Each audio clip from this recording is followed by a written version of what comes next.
Buenas tardes, amigos oyentes de su programa Síntesis Semanal.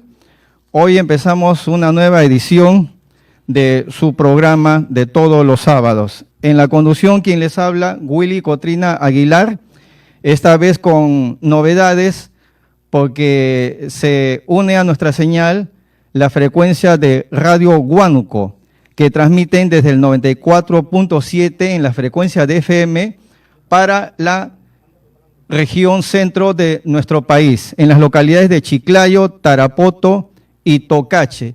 Bienvenidos, amigos oyentes de Radio Huánuco y es su programa Síntesis Semanal.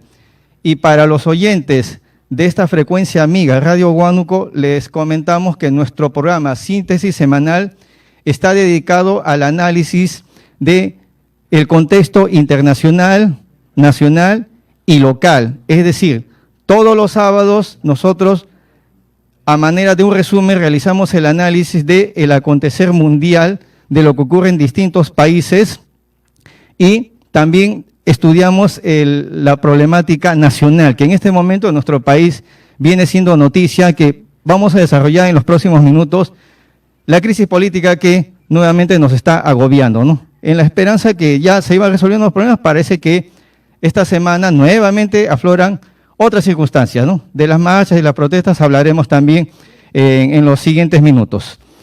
Gracias, amigos oyentes de Radio Huánuco, y próximamente estará también su representante de dicha casa radial, la señora Pamela Bundo, para una entrevista aquí en nuestra cabina. Vamos entonces, amigos, con el desarrollo de los temas previstos para esta semana. Vamos al bloque internacional. Previamente les voy anunciando que en este programa, en la segunda media hora, tendremos como invitado a un especialista en temas agrarios. A manera de avance les voy comentando lo que va a acontecer en la segunda media hora de nuestro programa. Estará con nosotros el especialista, el doctor Orlando Valencia Pérez, experto en temas agrarios, quien nos explicará qué es lo que ha acontecido esta semana en nuestro país, ¿no? La protesta en Ica y los puntos concretos para saber qué es lo que están reclamando los trabajadores de la agroindustria. Entonces, eso será en la segunda media hora. También estará con nosotros una invitada, una ciudadana que atravesó una serie de dificultades legales porque ella estuvo litigando durante varios años y sigue litigando por un problema de índole familiar. Es decir, ahora vamos a conocer a través del testimonio de nuestra invitada también cómo soporta el litigante una serie de circunstancias donde ella estuvo próxima a perder la tenencia de su hijo menor de edad. Ya ella nos brindará su testimonio en los próximos minutos. Vamos al tema internacional, amigos, y les comento, ¿no? A ver, producción que nos apoya con la imagen 2, porque vamos a explicar lo siguiente. Mañana, domingo 6 de diciembre, hay elecciones parlamentarias en la República Bolivariana de Venezuela. Gracias a nuestros oyentes que nos escriben en nuestra cuenta Facebook, Síntesis Semanal, nos han solicitado un comentario sobre el tema. Y bueno, hablar de Venezuela siempre es entrar en debate y una serie de circunstancias donde no todos están de acuerdo con lo que acontece en dicho país. Vamos a partir primero de una premisa, que en la República Bolivariana de Venezuela existe una tensión política porque existen dos facciones enfrentadas, los que gobiernan el país y los opositores al gobierno. Pero ellos, la confrontación política que ellos asumen tiene bases ideológicas y una serie de circunstancias que es propio y es oportuno mencionarlo. A ver, producción, vamos con la imagen 2, vamos a hacer una explicación. Lo que está ocurriendo en Venezuela, desde un ámbito geopolítico, mañana, en primer lugar, hay una elección parlamentaria, pero esto se ha convertido en una especie de plebiscito, es decir, una consulta popular para determinar si el presidente Nicolás Maduro debe seguir en el cargo o se va. ¿Por qué digo un plebiscito? Obviamente que no, mañana no hay una consulta popular, no hay referéndum ni nada de eso. Es simplemente una elección de nuevos legisladores. Allá le llaman Asamblea Nacional. pero se ha politizado tanto el tema que hasta el propio presidente Nicolás Maduro ha declarado que, según el veredicto de los electores, determinará él si sigue en la presidencia o no. Él lo ha dicho que si pierde las elecciones, él se va del poder. Imagínense hasta qué punto de tensión se encuentra el panorama político. Y allá están, la disputa no es por casos de corrupción como aquí tenemos, ¿no? Allá es netamente político, la lucha por el poder. Pero nuestros invitados, nuestros oyentes nos han pedido una opinión. ¿Por qué existe tanto problema en Venezuela si no tienen los niveles de corrupción que aquí sí tenemos? Entonces, vamos, en síntesis semanal, hemos realizado pues el análisis, vamos a dar una opinión. Para eso la geopolítica como ciencia nos orienta, nos explica qué es lo que está pasando acá. A ver, imagen 2, producción. Es imagen 3, imagen 2. Ya, vamos corrigiendo. En la imagen 2, ustedes van a observar el mapa mundi. Sin embargo, para los que nos siguen por radio, vamos a explicar. En primer lugar, si ustedes observan el mapa mundi y ven los continentes, vamos a observar que Venezuela, principal protagonista de estos episodios que tanto se comentan, ¿no?, en los distintos medios, pero aquí hay una base que no se ha mencionado. Primer protagonista, Venezuela, país productor de petróleo. En el mismo continente, los Estados Unidos, un país que necesita de grandes fuentes de energía, petróleo principalmente. Y al otro lado de nuestro planeta, en el Medio Oriente, los países árabes, llámese Arabia Saudita, Qatar, Kuwait, Irán. Estos países altamente productores de petróleo son los que décadas atrás abastecían de petróleo a los Estados Unidos, principal país consumidor de energía en el mundo. Y si ustedes observan la imagen 2, hemos hecho un trazo para indicar cómo los Estados Unidos, que necesita comprarle petróleo a los árabes, tienen que realizar un desplazamiento a través de sus embarcaciones, sus buques. El traslado de petróleo que compra los Estados Unidos a los países árabes se tiene que trasladar de países como Arabia Saudita, Kuwait, se desplaza por el estrecho de Hormuz, desciende por la zona sur de África, ingresa al Océano Índico y luego ingresa al Océano Atlántico. Una vez que ingresa al Océano Atlántico, se desplaza rumbo al Mar Caribe. Y esos buques tanques que cargan el crudo llegan a las refinerías en Texas, los Estados Unidos, según calculan, al cabo de 40 o 45 días de trayecto. Primer punto, los Estados Unidos le compra petróleo a los países árabes en un periodo de tiempo del traslado de ese producto entre 40 a 45 días. ¿Sí? Ahora vamos a observar, Venezuela, que también es un país productor de petróleo desde hace décadas, ya está considerado en la OPEP, Organización de Países Exportadores de Petróleo. Venezuela no está muy lejos de los Estados Unidos, está en las costas del Atlántico, frente al Mar Caribe, a unos kilómetros de las costas de Miami. ¿Y saben cuánto demora para que se traslade el petróleo que exportaría Venezuela a las refinerías de Texas en los Estados Unidos? Entre 4 a 5 días. Esto es un enfoque geopolítico. Aquí, como ustedes ven, no hay cuestiones subjetivas. Si comparamos entonces, comprarle a los árabes para que el producto demore en llegar 40 a 45 días versus a lo que puede abastecer Venezuela, que demora 4 o 5 días, es evidente, ¿no? Es evidente porque entonces los Estados Unidos, décadas atrás, contaba pues con gobiernos como el de Carlos Andrés Pérez, estoy hablando de Venezuela, donde le brindaban todas las facilidades a un precio regalado, el petróleo que consumía los Estados Unidos. Pero ¿qué ocurrió? A partir del año 2000, ingresa el gobierno del presidente Hugo Chávez Frías y estableció nuevas reglas, ¿no? Esa sería una de las razones por las cuales, por la pugna de la energía, del petróleo que cuenta Venezuela, es por eso que los Estados Unidos buscan de ese modo imponer un gobierno sumiso que le brinde las facilidades en la distribución del petróleo, que aún es un producto necesario, ¿no?, en el mundo. Entonces, el tema principal por el cual existe tanto conflicto cuando se habla de Venezuela es petróleo. El tema es petróleo, simplemente. Y la disputa por ese recurso energético, que no pudieron realizarlo en Bolivia con este producto llamado litio. Bueno, el año pasado hubo un golpe de Estado, pero no duró apenas un año, ¿no? Y miren cómo ya se restableció el orden constitucional en Bolivia. También fue litio, algo que no ocurre con nuestro país, ¿no? Aquí no tenemos grandes recursos como el petróleo o el litio, ¿no?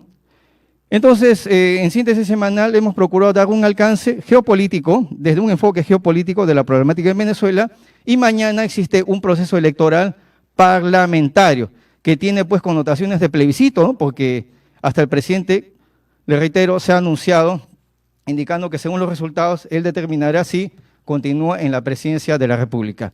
Gracias a nuestros oyentes que nos escribieron sobre ese tema y en su oportunidad de ser el caso también comentaremos los resultados de esa elección que se realizará mañana en este país sudamericano. Vamos primero a informar a nuestros oyentes el panorama en el cual se encuentra nuestro sistema, ¿no?, de pensiones. Ustedes saben, existe el sistema público y existe el sistema privado, ¿no? El sistema público lo administra en la actualidad ONP, Oficina de Normalización Previsional, y el sistema privado está a cargo de 4 empresas privadas llamadas administradoras de fondos de pensiones. Ya nos indican que nuestra invitada que tratará el tema de un proceso legal sobre violencia familiar, sobre tenencia, está ya llegando a nuestro estudio. En breve estaremos en entrevista con ella, ¿ya? Seguimos. Entonces, primero debemos entender que existe un sistema público y un sistema privado. Cuando se menciona ley 19990 es para aquellos que fueron trabajadores en una entidad privada. No sería lo mismo si dicen ley 2530, no es para los que prestaron servicios para el Estado. Pero aquí, si desde el momento que ustedes escuchen ley 19990, estará referido a aquellos que prestaron servicios para alguna entidad privada. Entonces, no hay que confundir esto, ¿no? Y la norma establece que habrá una devolución para aquellos que realizaron aportaciones para en algún momento alcanzar una pensión de jubilación. La ley tiene sus etapas. Primero dice que habrá una devolución el equivalente a una UIT de la actualidad, y como un primer pago será el 50% en un lazo de 30 días. Y luego habrá un segundo pago en un periodo de 90 días. Entonces, ya está anunciado eso, pero en Síntesis Semanal hemos analizado la norma y observamos que esto tiene sus etapas. En primer lugar, no se ha mencionado aquí a quienes alcanza esta devolución de aportaciones, es decir, cuántos años tuve que aportar para que me consideren, porque ustedes saben, la norma establece que yo debo haber aportado 30 años. Esa es la regla general, ¿no? La ley también me dice, no, pero puedes alcanzar acogiéndote a un mínimo de 20 años de aportaciones. Y ahora, como últimamente se ha mencionado de que habrá pues una atención especial para quienes aportaron menos de 20 años, 17 años, entonces esta ley no lo está mencionando eso. Por eso que en la parte final, en la disposición complementaria, ellos han señalado que se reglamentará en un plazo de 15 días. Entonces, para nuestra oyente Mónica Chávez, le indicamos que vamos a esperar estos días a que se promulgue la reglamentación de la norma, donde tendrán que indicar también si efectivamente a quienes alcanza este beneficio, ¿no? No sabemos cuántos años debemos aportar, 15 años, 18 años, 20 años, todavía no estamos enterados de eso. Ya, producción, vamos a hacer una pausa y volvemos.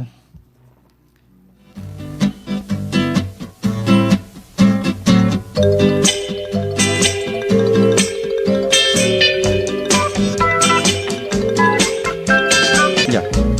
Bien, amigos, estamos de retorno en nuestro programa Síntesis Semanal, recordando que también estamos por la frecuencia de Radio Huánuco. Amigos, estamos en el bloque de entrevistas y como habíamos referido al principio, en el programa Síntesis Semanal también damos atención a nuestros oyentes cuando nos cuentan su caso y nosotros estudiamos la situación y de ser posible, el staff de abogados que cuenta el programa Síntesis Semanal toma las acciones debidas.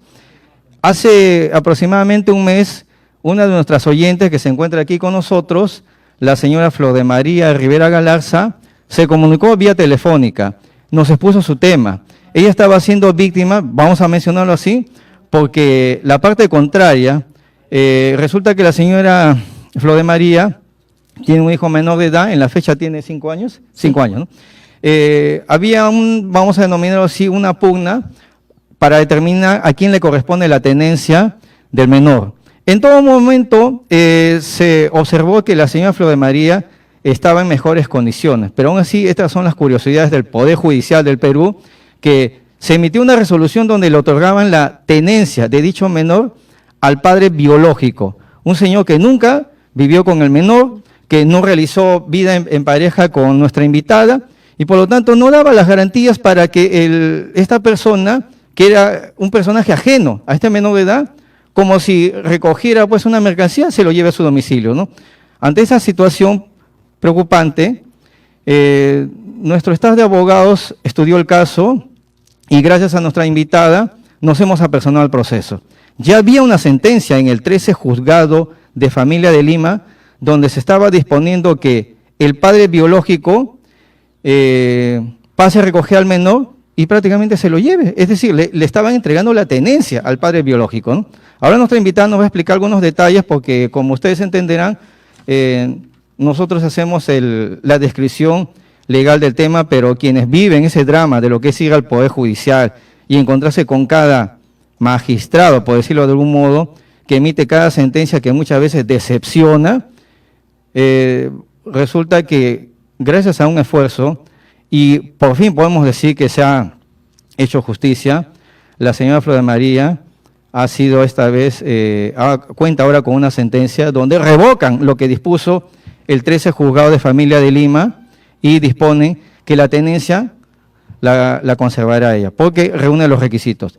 Bien, para entrar ya en explicación, vamos con la señora Flor de María. Buenas tardes, Flor de María, bienvenida al programa Síntesis Semanal.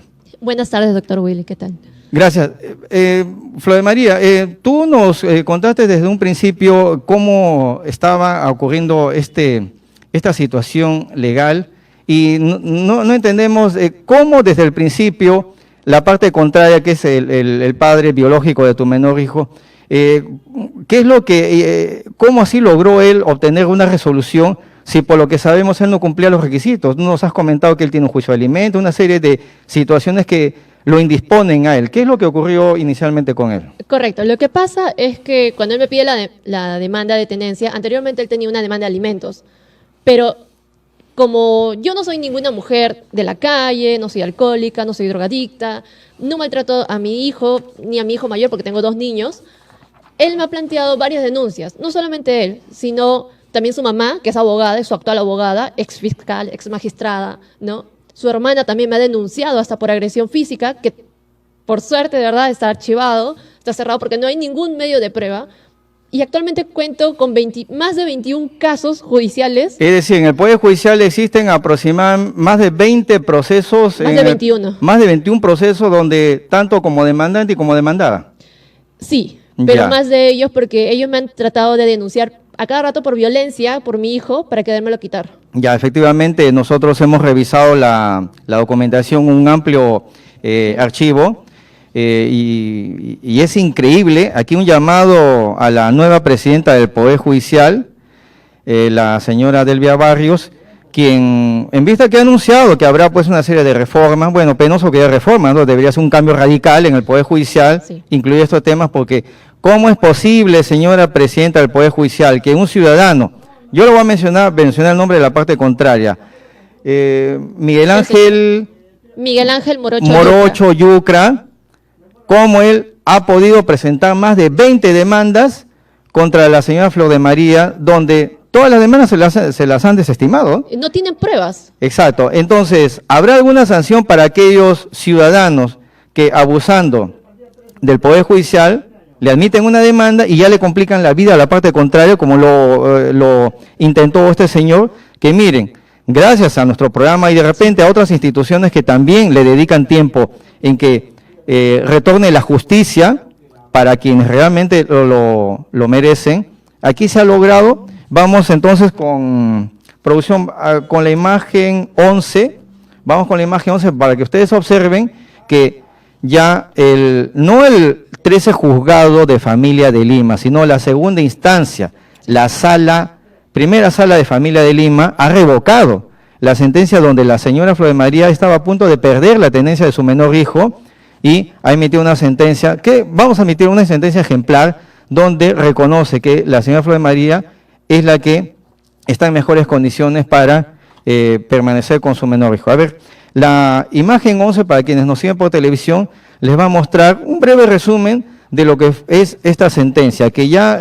hasta ustedes lo pueden tomar como ejemplo, porque creo que es el expediente 4019 del 2017. 9016, 2017. El expediente 9016 del 2017. ¿No? Pues esto es un hecho público que sí merece comentarse para quienes tenemos ya en pantalla la imagen brevemente.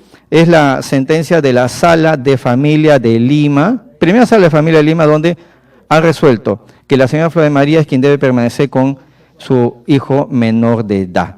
Ya ahí quedó el tema. Y lo comento eso porque semanas atrás nuestra invitada ha estado prácticamente en la clandestinidad porque este señor, al contar, me refiero al padre biológico, al contar en primera instancia con una sentencia que le otorgaba la tenencia del menor, ¿saben lo que hacía? Iba a la comisaría y con presencia policial ha ingresado al domicilio de nuestra invitada para llevarse al hijo, es decir, como si fuera un paquete, ¿no? Para llevárselo. Y nuestra invitada prácticamente tuvo que pasar la clandestinidad hasta lograr esto de aquí. Una sentencia que revoca y deja sin efecto. Entonces, al ciudadano Miguel Ángel Morocho, a ver, bueno, esperemos que respete esta sentencia de segunda instancia, que ya es irrevocable, porque aquí no cabe otro recurso. Que no se le ocurra plantear un recurso de casación porque va a perder tiempo, porque el recurso de casación, para quienes entienden el tema, es cuando se presenta algún vicio procesal. Aquí no se ha presentado ningún vicio, aquí ya se discutió la cuestión de fondo y la tenencia le corresponde a la madre, porque cumple todos los requisitos. Seguimos, Flor de María, ¿algo más que quieras comentarnos? Sí, yo estoy, la verdad, muy agradecida porque me han ayudado bastante acá. Llamé hace un mes, efectivamente, no solamente llamé, escribí, me volví a comunicar, seguí en plena comunicación para que me pudieran ayudar y de verdad muchas gracias porque si no hubiera demorado más. Este tema lo tengo yo viendo desde el 2017 y ya son 3 años que lo vengo viendo. No solamente es el tema de policía. El señor me llevaba a la comisaría, me obligaba a ir a la comisaría con mi hijo en brazos. Él cogía mi brazo y se lo llevaba a la comisaría y yo tenía que ir detrás de mi hijo. Y no es solamente algo que me haga daño a mí, sino es un trauma para mi hijo, porque no le importaba llevarlo a la comisaría. Ya, Flor de María. Son 3 años y ahora sí ya salió esto. Ante este maltrato y también muchos operarios de justicia, llámese jueces, secretarios de juzgado, que también han consentido este tipo de abusos, sería bueno, Flor de María, que evalúes la posibilidad de demandar y exigir una reparación civil, porque nosotros hemos visto el drama que has padecido. Sí, quiero exigir eso y... Muy aparte, esta persona no es una persona, el señor Miguel Ángel Morocho Yucra, no es una persona limpia, porque yo también tengo pruebas en el cual le hizo tocamientos a mi hijo. Creo que eso se está investigando actualmente en una fiscalía de San Isidro. Sí, se está investigando. Correcto. No, sí, es un hecho real. Al padre biológico lo están investigando por presuntos tocamientos indebidos. Es un hecho grave y tal vez eso también ha sido un buen fundamento para que la segunda instancia determine que la tenencia le corresponde a la madre. Pero aún así le han dado el régimen de visita, con externamiento y pernotación de un día para otro a mi hijito con el señor. Ya, efectivamente. Claro, ahí hay también un vacío de la ley en el sentido de que, si bien es cierto, ya él perdió la tenencia, le están otorgando un régimen de visita. Que nosotros vamos a evaluar ese tema, Flor de María, porque efectivamente, si hay un peligro de posibles tocamientos, él no está en condiciones, ni siquiera de un régimen de visita, pero ya iremos evaluando ese tema. Palabras finales, Flor de María. Nada, muchas gracias porque me han ayudado bastante. Ya. Y gracias. Ya, Flor de María, muchas gracias. Entendemos tu emoción. Nosotros hemos visto de cerca cuando te dimos la noticia que ya el régimen de tenencia queda a tu cargo por mandato judicial. Entendemos la emoción que siente una madre y esto para miles de madres que no desconfíen de los procesos judiciales, siempre guíense de quienes los patrocinan. Y aquí en Síntesis Semanal siempre estaremos apoyando este tipo de causas justas. Bien, gracias Flor de María por tu presencia en nuestro programa. Muchas gracias, doctor. Vamos con una pausa.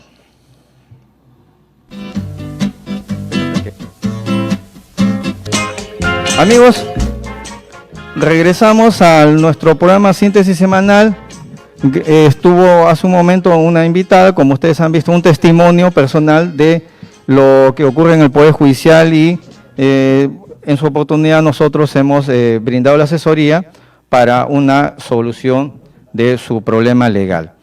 Ahora en la segunda media hora vamos a tratar el tema que habíamos anunciado gracias a nuestros amigos que nos han seguido por las redes a la espera de este tema. Esta semana en nuestro país, estamos en el bloque nacional, esta semana se vivió pues nuevamente hechos de crisis política, pero esta vez por un tema concreto, ¿no? La problemática del sector agrario.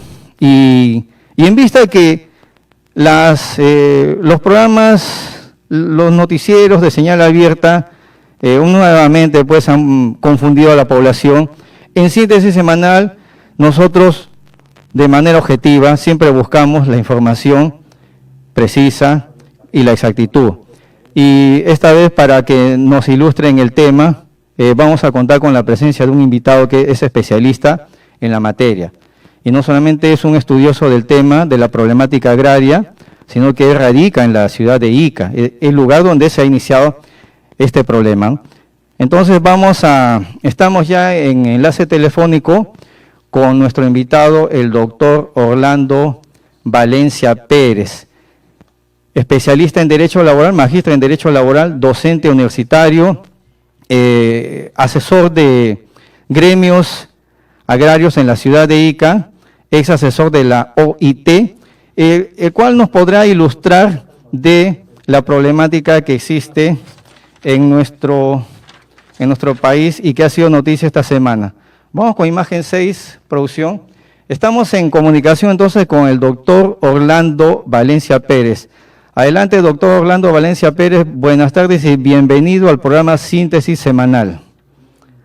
Willy, muy buenas tardes a todos los oyentes y televidentes del programa Síntesis Laboral. Muchas gracias, Willy, por la invitación. Gracias. Gracias también, doctor Orlando, por su... Desde la región Ica. Gracias. Ya. Gracias, Orlando, por la comunicación. A ver, producción, imagen 6, mientras conversamos con nuestro invitado. Doctor Orlando Valencia, esta semana fue noticia la problemática del sector agrario. Y para efecto de esclarecer este tema y poder guiarnos y establecer premisas esenciales, queremos primero que usted nos indique a manera de una cronología, es decir, porque en la actualidad ya existe una ley que regula el tema del sector agrario, pero bueno, esto no es reciente, ¿no? Ya desde la época del general Velasco Alvarado se ha hablado de distintas reformas. A manera de cronología, ¿usted nos puede ilustrar previamente cómo ha avanzado la legislación en el tema agrario? Claro, sí, Willy, cómo no, con el mayor de los gustos. Es verdad, Willy, muy leve, esto de la problemática que se viene viviendo aquí en Ica, ¿no? Nace pues con la ley 27360, la ley del régimen agrario, ¿no? Esta ley, como todos sabemos, pues se crea en el gobierno del señor Fujimori, entra en vigencia el 1 de noviembre del 2000, Y es ahí, puede que, con esta ley lo que quiso el gobierno fue pues traer a las empresas extranjeras para dar un trabajo, ¿no? A los peruanos, ¿no? Es verdad que con esta ley se ha propiciado el trabajo, se ha dado muchos puestos de trabajo aquí en Ica y en otros sectores del Perú, ¿no? Porque recordemos que esta ley es aplicable a todo el territorio nacional, excepto el Callao y Lima, Es verdad, en un inicio esta ley pues trajo una remuneración mínima, un jornal diario de 16 soles diarios, en el cual estaba incluido la compensación por tiempo de servicio y las gratificaciones. Y en cuanto a las vacaciones, solo se otorgaban 15 días de vacaciones por cada año de trabajo. He ahí comienza el problema. He ahí que comienza este problema, ¿no? ¿Por qué 15 días? ¿Acaso este trabajo es menos riesgoso, es menos forzoso, es menos que cualquier otro trabajo? No, es un trabajo que se requiere también desde las 5 de la mañana, 6 de la mañana hasta las 2, 3 de la tarde, ¿no? Entonces, no se estuvo contento nunca con esta remuneración, con estos beneficios sociales, la forma como se pagaba, el salario, cómo se le correspondían a esos trabajadores. Entonces, han habido muchas protestas, muchos reclamos. Recordemos también, Willy, recordemos para todos los amigos, recordemos que el único colegio profesional aquí en el Perú, ¿no?, que levantó su protesta contra esa ley fue el Colegio de Abogados de Lima. El Colegio de Abogados de Lima que presentó una acción de inconstitucionalidad con esa ley, ¿no? Es por eso que podríamos decir que la cuna de estos reclamos es la región, Posteriormente, ¿no?, y esto fue en el 2000, se amplió hasta el 2010, y se dijo pues que era de forma momentánea. Esto de momentánea solamente quedó en la tinta, porque en sí el señor Vizcarra, antes de irse, ¿no?, a través del decreto de vigencia 043/2019, lo amplió hasta el 31 de diciembre del 2031. La pregunta es, ¿dónde está lo momentáneo, lo pasajero? ¿No? Ya. Entonces, he ahí esos dos grandes marcos legales que, de una manera, en el primero habían 15 días de vacaciones, en el segundo, Vizcarra yo lo amplié a 30 días de vacaciones. Ya. Algo así que se mejora. Aparentemente, también. Antes eran 15 días de jornales diarios por cada año de trabajo, ahora son 45 días. Se mejoró, pero no del todo. Ya. Doctor, una breve interrupción. Ahora que se ha mencionado la actual legislación y efectivamente la prolongación de la vigencia de la norma legal en este tema al 2031, indíquenos esta ley, ¿no?, la 27360, ¿cuáles son las características y en qué condiciones se encuentra el sector agrario a raíz de esta norma legal vigente?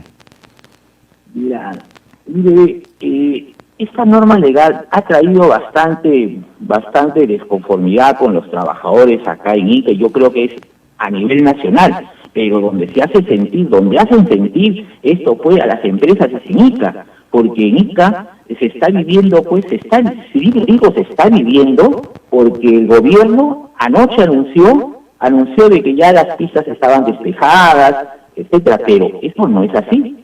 Hoy en día, 1:30 de la tarde, ¿no?, el pase es todavía bastante restringido. ¿Por qué? Porque hay ciertos sectores de trabajadores que no están contentos todavía con esto, porque lo que quieren es que esto se plasme ya en una ley, ya esté publicado en una ley, y no confían en las autoridades, ¿no? Entonces, esta ley 27360 ha traído trabajo para el sector de agricultura, sí. ¿Ha traído mano de obra para los iqueños? Sí. Pero la pregunta no es esa, la pregunta es, ¿existe un trabajo decente, como lo dice la Organización Internacional de Trabajo, la OIT? ¿Este es un trabajo decente? La respuesta se lo dejo a ustedes. Ya, sobre eso, ¿cuáles son las condiciones entonces? Hay mucha precariedad en el trabajo, en los trabajadores agrarios, porque hasta se ha considerado que debe calificarse como trabajo de alto riesgo. ¿Qué opina usted, doctor? Sí, es verdad. Yo considero de que hay mucho descuido, mucha dejadez por parte de las autoridades. Te digo esto, Willy, ¿por qué? Porque quien habla en sus inicios vivió esta ley como inspector de trabajo, aquí en Ica, ¿no? Y he vivido de que estos trabajadores, pues, han tenido siempre una remuneración bastante baja a comparación de las grandes ganancias que tenían las empresas. A eso tenemos que sumamos que en Ica es muy utilizado las service. Aquí en la entrada de Ica, conocida como el Álamo, todos los días, de lunes a domingo, a las 4 de la mañana, 5 de la mañana, encontramos más de 60, 50 ómnibus, donde la personas naturales, se dedican a contratar trabajadores y llevar a los puntos, a la vista y paciencia de la SUNAFIL y del Ministerio de Trabajo. Es más, Willy, te digo, por ejemplo, el Ministerio de Trabajo, a partir más o menos del 2000 hasta el 2014, el Ministerio de Trabajo, las inspecciones que hacían a las empresas agroexportadoras, ¿no? Agroexportadoras, y que de cariño, cuando estamos en nuestras conversaciones ahí en los sindicatos le decimos pues las empresas agroexplotadoras, ¿no? De cariño, sí. Willy, el Ministerio de Trabajo hasta el 2014 no tenían un ejecutor coactivo para hacer efectivo el cobro de las multas. A ver, ¿cómo es eso? Cobro de las multas. Entonces, se abocaban en detectar la infracción, aplicar la multa, pero eso de nada servía porque la multa no se iba a cobrar nunca. Correcto. Eso era una dura realidad. Entonces las empresas agroexportadoras que conocían de que no había un ejecutor coactivo, ¿qué hacían? Contrataban, despedían a los trabajadores, incumplían las normas laborales y no pasaba nada, porque no había ejecutor coactivo, ¿no? Ahí han habido pues un descuido de parte del Ministerio de Trabajo, de la central, del gobierno regional de Ica. Así era esto.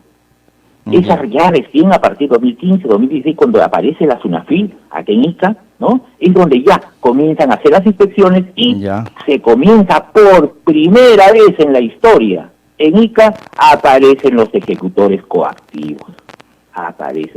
¿Ya hay ejecutores coactivos en Ica? Sí, ya la SUNAFIL. Es ahí donde ya están aplicando ya. Pero también tiene sus defectos, Willy. También se ve sus defectos. ¿Por qué?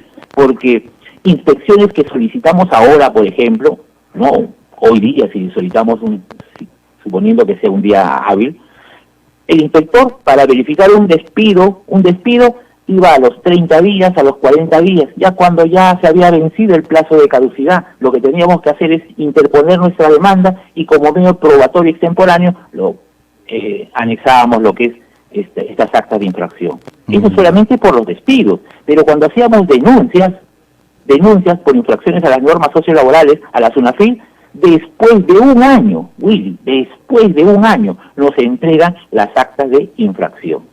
Así se está trabajando en la SUNAFIL.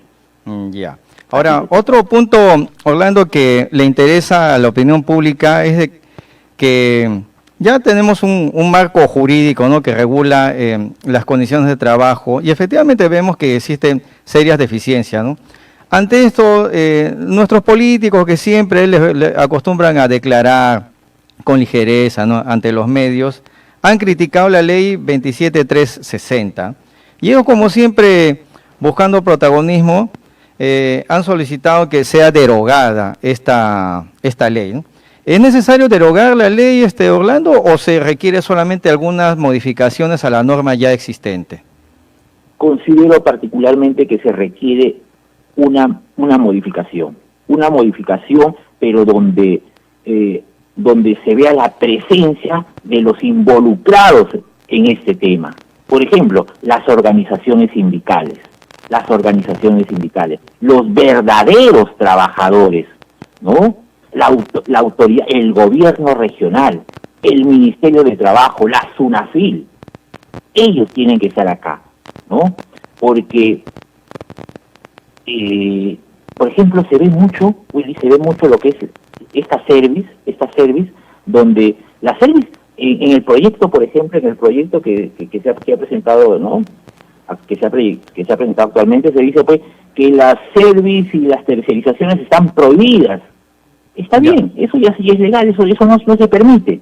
Pero lo que debe desaparecer son esas personas naturales que hacen negocio contratando trabajadores, ¿no? En forma independiente y los trasladan a las empresas. Y vamos a esas empresas que aceptan esa clase de trabajadores, ¿no? Se habla también de que se debe otorgar el transporte a los trabajadores para dar una mayor facilidad. Sí, pero eso del transporte ya se viene dando, se viene dando, porque muchas de las empresas no funcionan, no tienen sus sedes en el centro de Ica o en la Panamericana Sur. No, de la Panamericana Sur, de la pista a 2 horas adentro, hay más de 30 kilómetros, donde los inspectores, la movilidad no llega. Ya, muy bien. Orlando, bueno, tú como radicas en Ica y ves de cerca la problemática, lo menciono esto porque en Lima, pues ahora todos opinan sobre la problemática agraria, ¿no? Y bueno, no están padeciendo lo que es la situación real en el lugar donde tú te encuentras. Y ante esa situación también, yo ya lo califico así, ¿no? El más burócrata de todos, el actual presidente en funciones, Francisco Sagasti, sin conocer la problemática agraria, también ha presentado un proyecto de ley. Hace unos días, el 3 de diciembre, ha presentado un proyecto de ley pidiendo una derogación de la actual norma. Tú, Orlando, ¿nos podrías dar un alcance? ¿Qué es lo que propone el proyecto de ley del Ejecutivo ante esta problemática del sector agrario? Sí, entre uno de sus puntos es la eliminación, ¿no? La eliminación de la service, de la service, ¿no? Dentro de ellos, pero eso yo creo que eso ya es por ley, eso ya está previsto en la ley. Ya está previsto, ya. La service y la tercerización, ¿no? Que es legal, sí, ¿no? Sí. Esto lo utilizan muchas empresas para contratar a trabajadores, ¿no? Para que realicen la actividad principal, ¿no? Los trabajadores de campo. Entonces,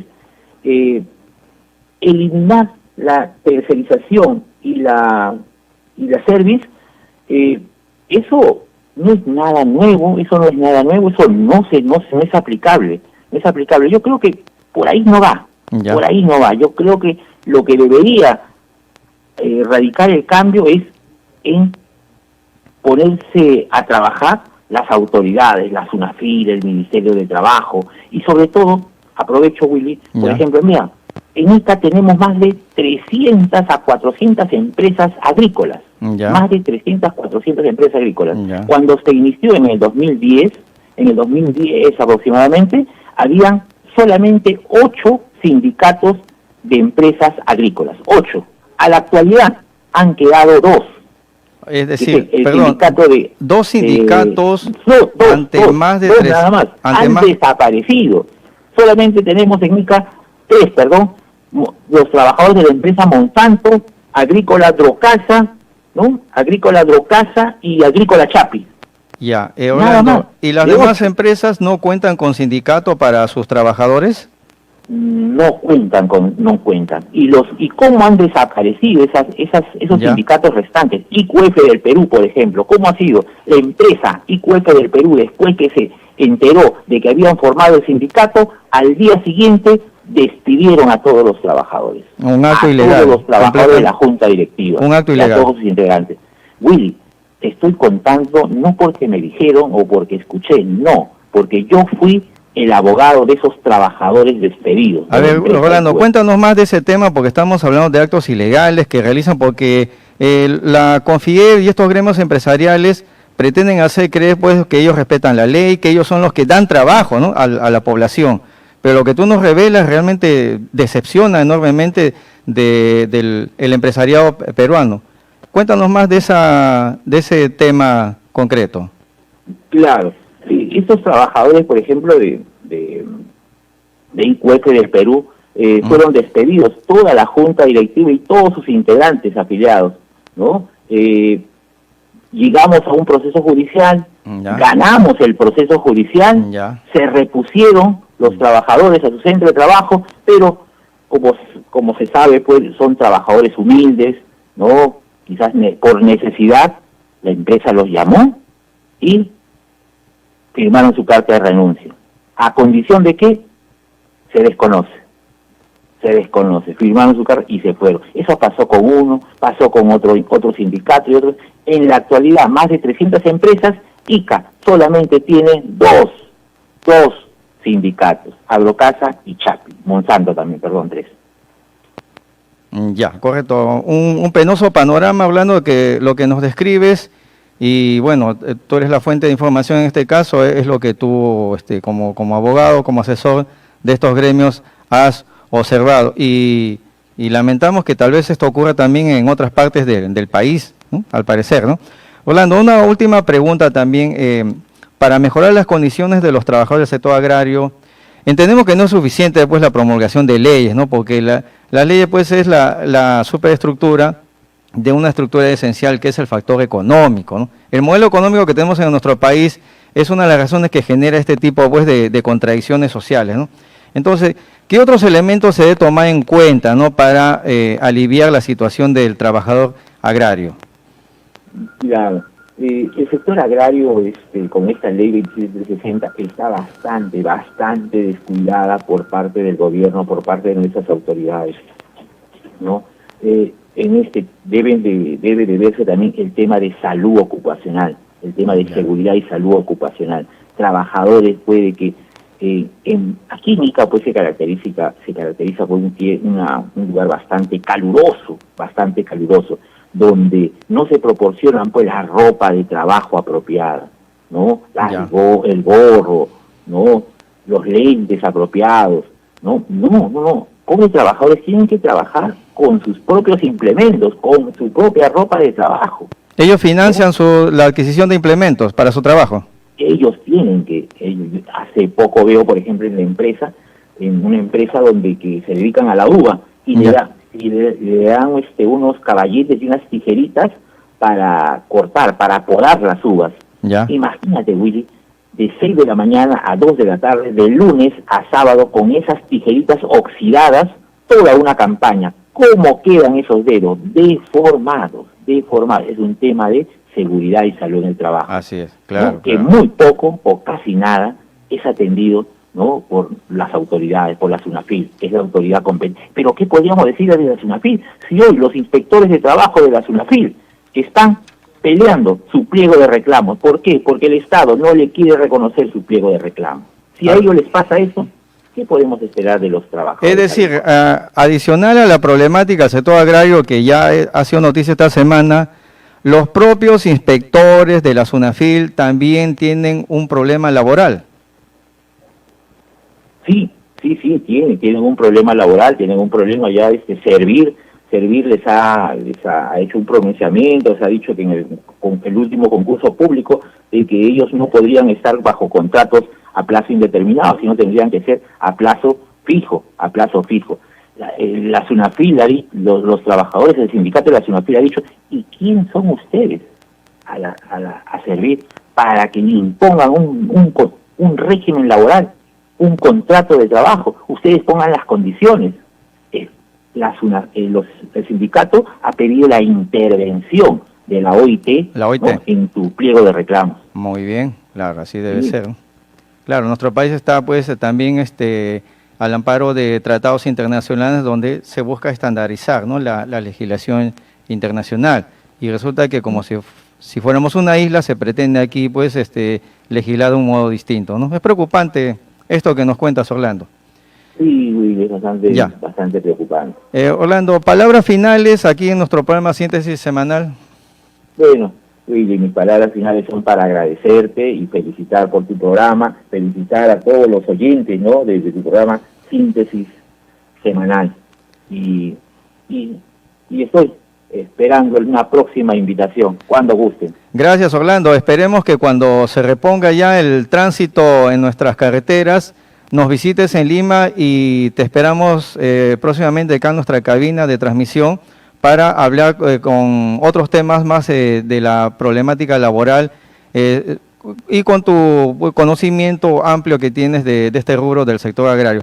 Muchas gracias, Orlando Valencia Pérez, asesor de gremios empresariales. Hasta la próxima ocasión, Orlando. Gracias, Willy, un abrazo, Gracias, un abrazo a la gracias. distancia, cuídate, felicidades. Bien, amigos, continuamos con nuestro programa Síntesis Semanal. Ya estamos en la parte final y solamente para indicar que hoy estamos transmitiendo también por la frecuencia de Radio Huánuco, quienes transmiten por la onda de FM, el 94.7, y también nuestros corresponsales en el extranjero también nos mantienen informados de la acontecer. Ya no hubo tiempo para tratar la problemática que ocurre en Europa. Resulta que en Francia siguen protestando por una serie de medidas. Ya lo vamos a desarrollar en nuestra próxima edición. Una nota curiosa: Francia, que es un país tan desarrollado, ¿no?, en temas de derechos humanos, ¿no?, los que proclamaron en la Revolución Francesa, ¿no?, los derechos universales del hombre.